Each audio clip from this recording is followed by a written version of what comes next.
ખેડૂત મિત્રો, બટાકાના પાકમાં મોટી સાઈઝ અને સુપર ગુણવત્તા માટે આપણે ઘણું બધું 0050, 05234 અને પોટેશિયમ સોનાઇટ જેવા પોટાશિક ખાતરના પ્રમાણ કરતા વધુ ડોઝ આપી દઈએ છીએ.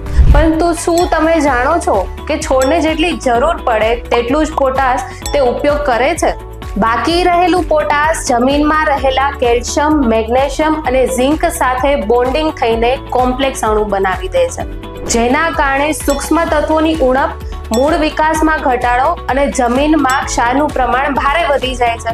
તેથી સાચું સોલ્યુશન છે ઓર્ગેનિક પોટાશ, કાર્બો પોટાશનો ઉપયોગ, જેમાં કાર્બન હોવાથી બેક્ટેરિયલ એક્ટિવિટી વધી જાય છે અને પોટાશ અવેલેબલ ફોર્મમાં ફેરવાઈ જાય છે તથા જમીનમાં સ્ટોર થતું નથી. સાથે સાથે કેએમબી પોટાશ મોબિલાઇઝિંગ બેક્ટેરિયા 1 લિટર પ્રતિ 1 એકરમાં 45-50 દિવસે કાર્બો પોટાશ 2 કિલો પ્રતિ 1 એકરમાં સાથે આપવું અને પછી 80 દિવસે છેલ્લા પાણી વખતે ફરી 1 લિટર પ્રતિ 1 એકરમાં કેએમબી આપવું, જેથી જમીનમાં પડેલું જૂનું પોટાશ પણ ઓગળીને છોડમાં સરળતાથી ચડી જાય. બટાકામાં વધારે પોટાશનો ગેરઉપયોગ અટકાવવા અને ગુણવત્તા સાથે ઉપજ વધારવા આ કોમ્બિનેશન સૌથી અસરકારક છે.